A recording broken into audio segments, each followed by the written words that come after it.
गृहोपयोगी साहित्याची खरेदी करताय तर आजच आपल्या टेकेट सुपर मार्टला भेट द्या। कडधान्य, डाळी, साबण, ब्रँडेड कपडे, शूज, सायकल, कॉस्मेटिक्स हे सर्व मिळण्याचं एकमेव ठिकाण म्हणजेच टेकेट सुपर मार्ट। 5,000चे भरपूर डिस्काउंट, कमीत कमी 4,999च्या खरेदीवर 5 किलोमीटर पर्यंत मोफत घरपोच सेवा। पत्ता पंचवटी चित्रमंदिर जवळ, 3 बत्ती रोड। संपर्क 92 97 97 50 00।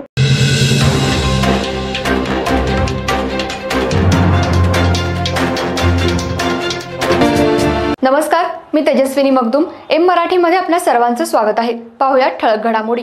इचलकरंजी शहरासह महाराष्ट्रात शासनानं नवीन योजना अर्थात डीबीटी द्वारे संजय गांधी योजना, श्रावणबाळ योजना आणि इतर योजनेतल्या लाभार्थ्यांना पेन्शन देण्याचा निर्णय घेतलाय।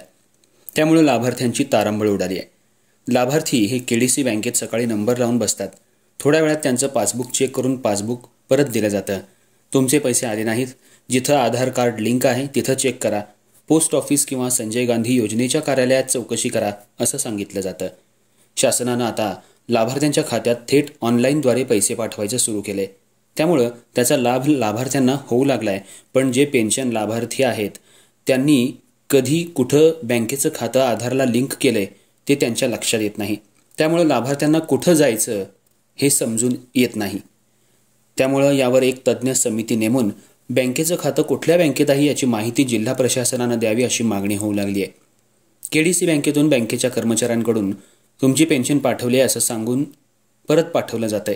आम्हाला डीबीटीद्वारे पेन्शन आहे तर केडीसी बँकेमधून रोख रक्कम द्यावी असं निवेदन आज देण्यात आलं। या मागणीची शासनानं तात्काळ दखल घ्यावी।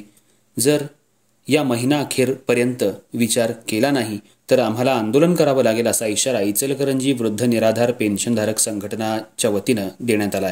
यावेळी संघटनेच्या महिला अध्यक्षा उषा माळी, भरमा कांबळे, सदा मलाबादे आणि सर्व पेन्शनधारक लाभार्थी उपस्थित होते। मी इचलकरंजी वृद्ध निराधार पेन्शनधारक संघटनेची महिला अध्यक्ष उषा माळी आणि केडीसी बँकेत आज महिलांची चौकशी केली असता महिलांचं मत असं आहे की आम्हाला दुसऱ्या कुठल्या बँकेत पेन्शन न देता आम्हाला केडीसी बँकेत पेन्शन द्यावी। महिलांना मी विचारलं की बाबा त्याचं कारण काय।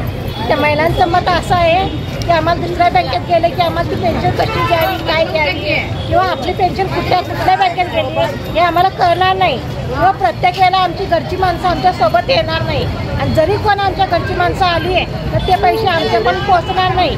त्यामुळं आम्हाला त्या दुसऱ्या बँकेत पेन्शन नको, आम्हाला केडीसी बँकेतच पेन्शन मिळावी अशी आमची पेन्शनधारक महिलांची मागणी आहे।